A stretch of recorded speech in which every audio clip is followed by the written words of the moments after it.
आसमान में उड़ते हुए एक हवाई जहाज में सबसे सेफ जगह कौन सी होती है? Cockpit, right? क्योंकि वहां बैठे पायलट्स पर हम अपनी जान से ज्यादा भरोसा करते हैं। पर क्या हो अगर वही पायलट जिसे आपकी जान बचानी है वही आपका कातिल बन जाए?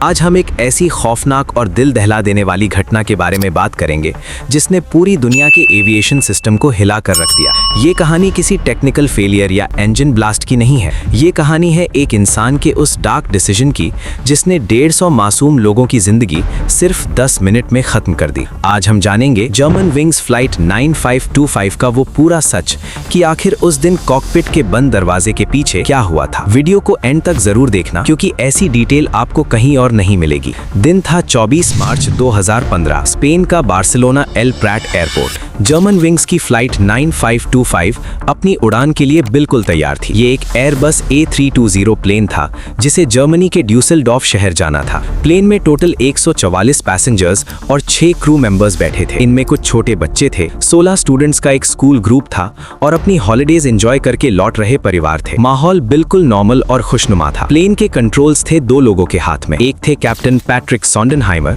जो बहुत एक्सपीरियंस थे और उनके साथ थे उनके फर्स्ट ऑफिसर यानी को-पायलट 27 साल के एंड्रियस ल्यूबिट्स। सुबह के 10 बजे प्लेन बार्सिलोना से बिल्कुल स्मूथली टेक ऑफ करता है। मौसम एकदम साफ था, कोई टर्बुलेंस नहीं, सब कुछ एक परफेक्ट फ्लाइट जैसा लग रहा था। 10:27 पर प्लेन अपनी क्रूजिंग एल्टीट्यूड यानी आसमान में 38,000 फीट की ऊंचाई पर पहुंच जाता है। यहाँ तक सब कुछ रूटीन था। ATC से आखिरी बातचीत भी बिल्कुल नॉर्मल थी। पर किसको पता था कि आने वाले अगले 10 मिनट इन सभी की जिंदगी के आखिरी मिनट होने वाले हैं। ऊंचाई पर पहुंचने के बाद 10:30 पर कैप्टन पैट्रिक को वॉशरूम जाना होता है। वो को पायलट एंड्रियस ल्यूबिट्स से कहते हैं, यू हैव कंट्रोल, अब प्लेन तुम संभालो। कैप्टन कॉकपिट से बाहर निकलते हैं और दरवाजा पीछे से लॉक हो जाता है। 9/11 के अटैक्स के बाद प्लेन्स के कॉकपिट डोर्स को बुलेट प्रूफ और हेविली लॉकेबल बनाया गया था ताकि कोई टेररिस्ट अंदर ना घुस सके, और इस हादसे में यही सबसे बड़ी गलती थी। जैसे ही कैप्टन बाहर गया, एंड्रियस ल्यूबिट्स अकेला था। उसने एक ऐसा बटन दबाया जिसने पूरी फ्लाइट की किस्मत लिख दी। उसने प्लेन के ऑटो पायलट सिस्टम में मैनुअल चेंजेस किए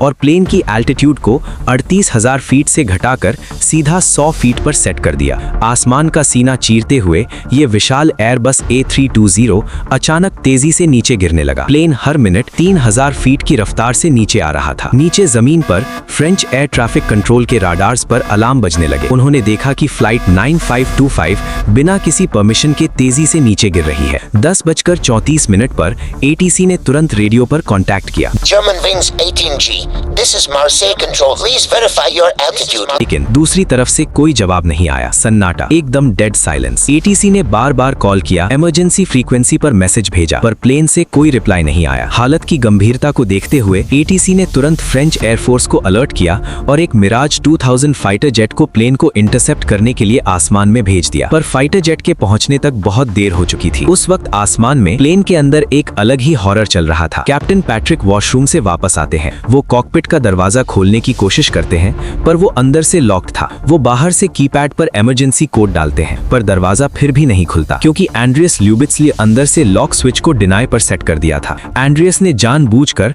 अपने ही कैप्टन को बाहर लॉक कर दिया था। प्लेन लगातार पहाड़ों की तरफ बढ़ रहा था। ब्लैक बॉक्स यानी CVR की रिकॉर्डिंग ने बाद में बताया कि आखिरी मिनटों में क्या हुआ। कैप्टन पैट्रिक दरवाजे पर जोर जोर से मुक्के मार रहे थे। वो चिल्ला रहे थे, for God sake open the door. उन्होंने एक क्रोबार लाकर दरवाजे को तोड़ने की कोशिश की पर वो बुलेट प्रूफ दरवाजा टस से मस नहीं हुआ। प्लेन के कैबिन में 144 मासूम पैसेंजर्स को अब समझ आ चुका था कि वो मरने वाले हैं। उनकी चीखें और रोने की आवाजें ब्लैक बॉक्स में रिकॉर्ड हुई हैं। कॉकपिट के अंदर बिल्कुल सन्नाटा था। एंड्रियस ल्यूबिट्स ने एक शब्द नहीं कहा। CVR में सिर्फ उसकी सांसें लेने की आवाज सुनाई दे रही थी और उसकी सांसें बिल्कुल नॉर्मल थी। उसमें कोई पैनिक, कोई डर नहीं था। वो बिल्कुल शांत था, अपनी मौत और 149 और लोगों की मौत का इंतजार कर रहा था। प्लेन का कंप्यूटर चिल्ला बता रहा था टेरेन पुल अप यानी पहाड़ आ रहा है, प्लेन ऊपर कीजिए। सुबह के 10:41 पर 700 किलोमीटर पर आवर की स्पीड से प्लेन फ्रेंच एल्प्स के प्रैड्स हाउट ब्रियोन के पहाड़ों से जा टकराया। क्रैश इतना भयानक था कि प्लेन के चिथड़े उड़ गए। प्लेन का कोई भी हिस्सा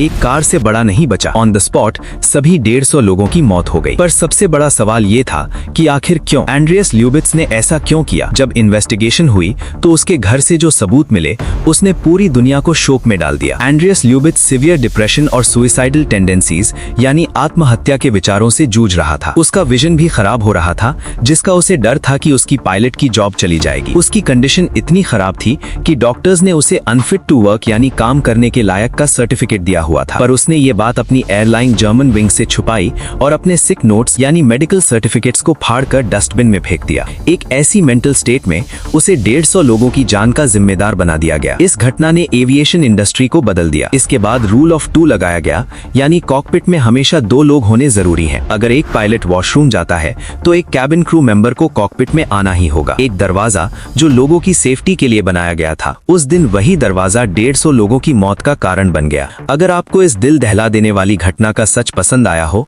और आगे भी ऐसी डीप और इन्फॉर्मेटिव रियल लाइफ मिस्ट्रीज देखना चाहते हैं तो नो द नेचर को जरूर सब्सक्राइब करें, लाइक करें इस वीडियो को और अपने दोस्तों के साथ शेयर करें। आपका इस बारे में क्या सोचना है? क्या पायलट्स के मेंटल हेल्थ चेक्स और स्ट्रिक्ट होने चाहिए? मुझे कमेंट्स में जरूर बताएं। मिलते हैं अगले वीडियो में, तब तक के लिए स्टे क्यूरियस, स्टे सेफ।